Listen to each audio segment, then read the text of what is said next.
Euh, donc mon père, il y a de plus en plus d'inquiétudes dans la communauté chrétienne ici en Syrie à la suite des événements. Est-ce que vous pouvez nous en dire plus sur cette question?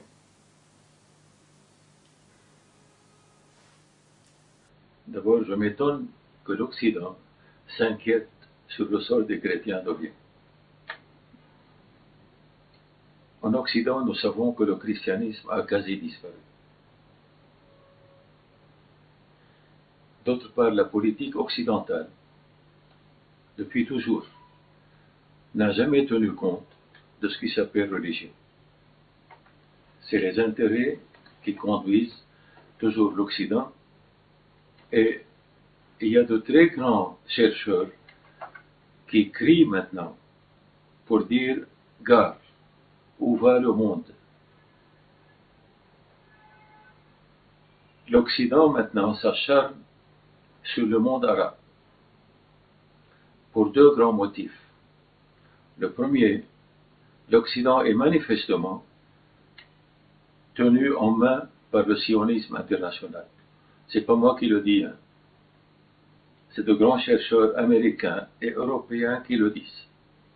J'ai toute une librairie là-dessus. Le deuxième motif, c'est le pétrole et le gaz du monde arabe. Les États-Unis, tenus en main par le sionisme, tiennent à avoir la main sur tout le pétrole et tout le gaz du Proche-Orient pour pouvoir dominer l'économie internationale. Qu'est-ce qui justifie la guerre d'Afghanistan? Qu'est-ce qui justifie la guerre de l'Irak? Qu'est-ce qui justifie la guerre de la Libye? Donc s'ils veulent nous chanter maintenant ce refrain de la protection des chrétiens, on n'a pas besoin de leur protection. On n'a pas besoin de leur protection. Nous avons vécu en convivialité avec l'islam depuis l'arrivée de l'islam à Damas en 635. Et ce que nous avons connu comme convivialité avec l'islam, l'Occident chrétien a été incapable de le vivre pendant toute son histoire. Eh bien, comment les médias occidentaux falsifient ce qui se passe en Syrie. Il se passe des choses graves. Mais quand on raconte que tout le pays est à feu et à sang, c'est pas vrai. Vous pouvez circuler à Damas, et vous m'avez dit être déjà venu, et vous avez pu circuler dans le pays. Il y a des coins où on a essayé de créer des nœuds de violence payés et armés par l'Occident, payés et armés par le Qatar. Le Qatar qui est à la solde maintenant d'Israël et des États-Unis et de l'Europe. Quoi veulent-ils renverser le régime syrien? Tout simplement, le porte-parole du ministère de la Défense des États-Unis l'a dit dès le premier jour des troubles en Syrie. Madame Michelle Flournoy, elle a officiellement dit, sans se cacher, la Syrie retrouvera sa tranquillité et sa paix si elle coupe court avec l'Iran, avec le Hizb Allah, et si elle signe un traité de paix avec Israël. Tout l'Occident se prétend être laïque, et tout l'Occident appuie Israël à fond, aveuglément. L'Occident prétend vouloir faire régner la démocratie et la liberté et les droits humains dans tout le monde. Qu'est-ce qu'ils ont fait en Irak? Qu'est-ce qu'ils font en Afghanistan? Qu'est-ce qu'ils ont fait en Libye? Alors qu'Israël, depuis 70 ans, soumet la Palestine et les Palestiniens à un véritable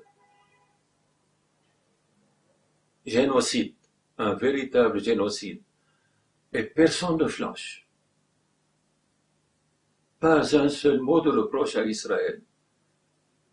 Et avec cela, Israël veut créer un État qui soit purement juif, et tout le monde l'appuie. Où se trouve la laïcité de l'Occident? Où se trouvent les droits humains? Qu'on nous chante d'autres refrains, de grâce. Et ici en Syrie, Oui. si les islamistes prenaient le pouvoir, quelle serait la situation des chrétiens? Tout est possible. Il y a un risque? Tout est possible. Il y a un risque que les islamistes arrivent au pouvoir. Quelle est la situation actuellement? Est-ce qu'on est dans une situation Tout simplement, de je guerre vous civile? invite à essayer de voir ce que les islamistes font là où ils se trouvent. Les massacres systématiques de la population étaient filmés, mais les médias ne veulent pas le voir. Les médias occidentaux ne veulent pas le voir. Al Jazeera et Al Arabiya, avec France 24, la BBC, etc., continuent tous les jours à accuser le gouvernement d'être l'assassin du peuple de Syrie. Même les deux grandes conflagrations de vendredi dernier, il s'est trouvé des gens pour en accuser le gouvernement syrien. Imaginez. C'est le monde à l'envers. Est-ce qu'on est dans une situation de guerre civile actuellement en Syrie? Comment? Est-ce qu'il y a un risque de guerre civile pour le moment en Syrie? Non, non, non. Non, non. Il y a des groupes armés, bien payés, et toujours chauffés à blanc par les médias, par certains leaders du monde arabe, et surtout les grands leaders de l'Occident, ceux qui se prétendent grands, ils sont chauffés à blanc. Et ils espèrent pouvoir faire quelque chose. Malheureusement, la Ligue arabe s'est laissée embarquer aussi par ce véritable complot. Ils sont devenus tout simplement les suppôts des États-Unis, de l'Europe occidentale et du sionisme international. Beaucoup de chrétiens prennent le parti de Bachar al-Assad et du gouvernement. Pas seulement les chrétiens. Et quand on voit des centaines de milliers, pour ne pas dire des millions, un peu partout dans toutes les grandes villes de Syrie, même dans la campagne, vous remarquez qu'il y a parmi eux des jeunes et des femmes voilées, et d'autres pas du tout voilées. C'est un mélange extraordinaire de la population. Pourquoi veut-on, par les médias occidentaux, faire croire aux gens que c'est la population de la Syrie qui est contre le régime? La population ne peut pas être contre la Syrie. Et si l'Occident prétend vouloir conduire la Syrie vers un peu plus de démocratie, bien qu'on nous permette d'essayer la démocratie, mais qu'on cesse d'armer des gens qui ne veulent rien d'autre que prendre le pouvoir et tuer tous ceux qui leur disent non.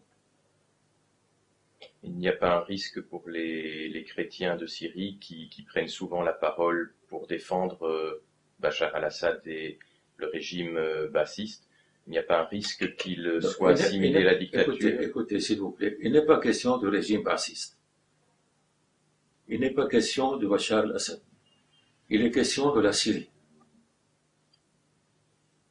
La Syrie est une entité qui constitue un repère pour toute la civilisation internationale. Nous défendons la Syrie. Chrétiens et musulmans et incroyants, s'il y en a, pour nous, la Syrie est une entité qu'il faut à tout prix défendre. Cessons de s'inquiéter des chrétiens. Comme je vous l'ai dit, nous avons vécu avec les musulmans. Depuis l'arrivée des musulmans ici en conquérant, et ils se sont comportés mieux que les chrétiens en Occident. L'islam est 1000 fois plus tolérant que l'Occident, soi-disant chrétien. Que penser des chrétiens d'Irak ou alors des chrétiens d'Égypte, les Coptes qui depuis quelques mois quittent par milliers l'Égypte pour fuir les attentats des Bien, islamistes?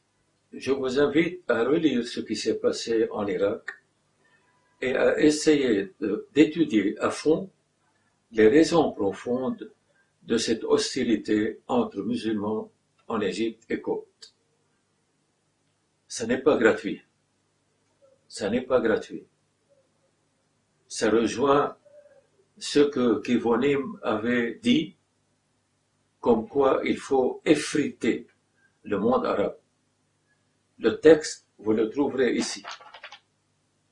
Je vous l'ai donné dans une lettre que j'ai écrite au pape, en passant par le nonce à Damas, sur la demande du nonce lui-même. Vous trouverez le texte ici, avec la lettre complète que j'ai écrite au pape. Je regrette de le dire. Vous pouvez le dire, vous pouvez le reporter. Je ne crains personne. Et je ne dis pas cela par forfanterie, non. Je sais que ici, quand je parle, je peux déplaire à beaucoup de gens. Je sais qu'ils peuvent un jour me descendre.